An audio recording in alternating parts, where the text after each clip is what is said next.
warahmatullahi wabarakatuh. Selamat siang pemirsa budaya dimanapun saja berada. Kita bertemu kembali dalam acara Kuliah Budaya bersama Irwan Malimbasa melalui channel jurnalminang.com, news dan web TV serta podcast.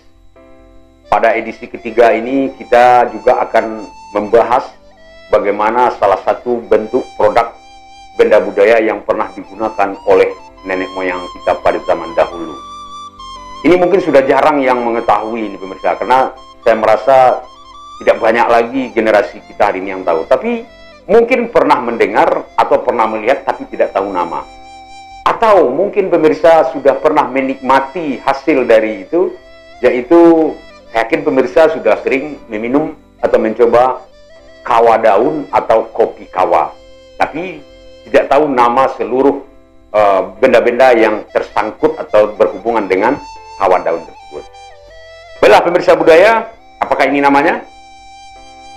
Ada yang menyebut bambu, ada yang menyebut buluh, ada yang menyebut batuang, semuanya benar. Tapi setelah menjadi sebuah produk budaya seperti ini, peralatan, ini bukan lagi batuang namanya, ini bukan buluh lagi, tapi ini adalah tabuang kawa. Apa itu? Termosnya nenek moyang kita pada zaman dahulu. Dia menyebut tabuang kawa. Gunanya untuk apa? Untuk menyimpan kawa itu supaya daya tahan panasnya lebih lama. Kalau kita sekarang hanya kenal termos barangkali pemirsa, ya. Oke. Tabuang kawa ini dibuat dengan dari sepotong bambu yang ukurannya lebih kurang 1 jengkal, lebih kurang 5 jari, atau ada lebih besar lagi juga ada dibikin. Namun tidak hanya dibikin polos, tetapi memiliki berbagai ornamen. Ini namanya tangkai. Kalau dulu tangkai tabuang kawa, ini namanya simpai. Simpai ini rotan yang dijalin untuk mengapit tangkainya ini. Nah, bagian bambu atau batuang yang diambil adalah untuk kakinya ini adalah yang bagian pertemuan antara ruas dengan ruas, itu namanya buku. Ya, ada yang menyebut buku batuang. Ini keras dan ketika agak keras dibenturkan di meja pun tidak pecah. Oke.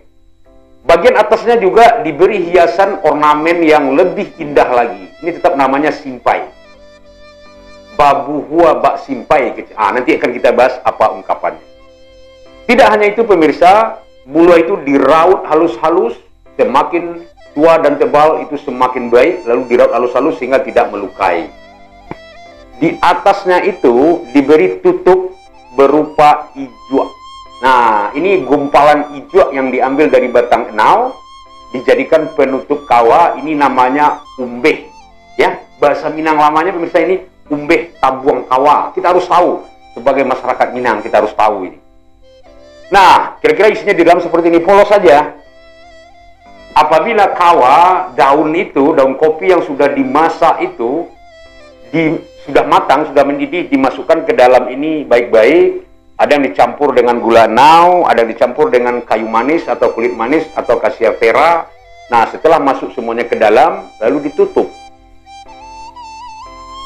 Umbeh kawa ini berfungsi samping penutup juga sekaligus sebagai penyaring daun kopi yang ada di dalam ini pemirsa. Luar biasa sekali. Kita tidak bisa bayangkan bagaimana nenek moyang kita di zaman dahulu bisa membuat tabuang kawa itu seperti ini bentuknya. Apabila kita tuang, kita tidak membutuhkan saringan lagi, karena daunnya, serat-serat yang lain itu sudah disaring oleh hijau itu secara otomatis. Jadi air kawanya saja yang keluar.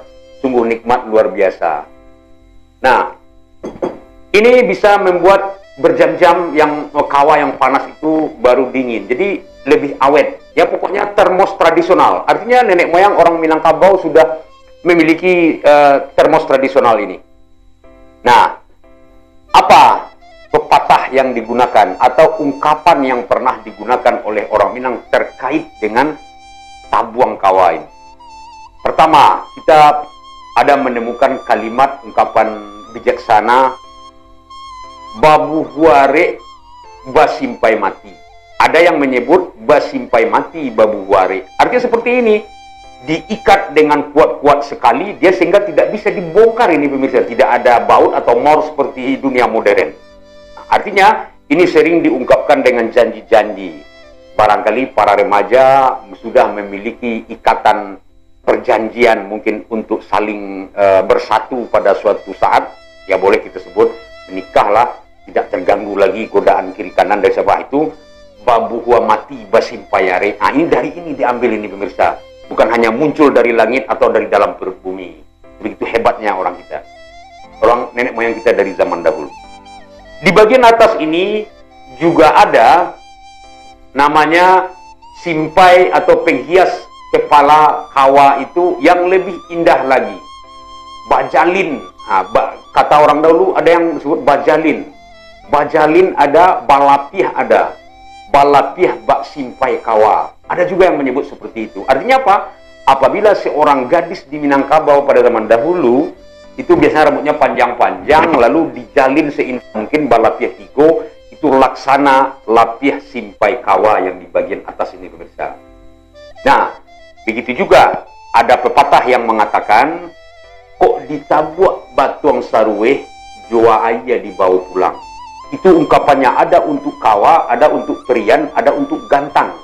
Pada episode berikut kita akan kenalkan apa itu varian, apa itu gantang. Itu berbeda pemirsa. Nah, artinya apa? Kalau kita bocorkan bagian bawah kawa ini, tentu airnya jatuh. Bocor. Dengan apa air akan dibawa? Nah, artinya apa? Di dalam pemaknaan kalimat sehari-hari, kaditabuak batuang saruweh, jua ayah dibawa pulang, memberikan sesuatu itu pasti ada batasannya. Jangan sampai kita mungkin karena bersaudara, bakari rotan, putus, batabuak batuang saruweh, bajalih jalihan bana, kita harus berbicara sesuatu melalui kilek bayang atau kiasan-kiasan. Sehingga orang tidak menjadi malu di hadapan orang kami. Kita harus menjaga harkat, martabat, harga diri sesama manusia. Luar biasa pemirsa, dari satu produk budaya Tabuang Kawa ini, ada beberapa ungkapan bijaksana yang bisa kita ambil, pepatahkah, petuahkah, apakah namanya itu pantun dan lain-lain, syair, sehingga kita bisa belajar dari hal tersebut. Gimana pemirsa? Saya yakin pemirsa semakin penasaran. Nah, ini untuk episode berikut, apalagi akan ditampilkan oleh Pak Irwan Malinbasa. Mudah-mudahan saja pemirsa bisa setia dengan channel jurnalminang.com, news dan web TV. Untuk episode 3 kali ini kita cukupkan sampai di sini. Demikian saja. Assalamualaikum warahmatullahi wabarakatuh. Oh iya, biasanya saya minum kopi. Ini sekarang sudah ditutup, lupa. Sekarang saya tetap minum kopi juga.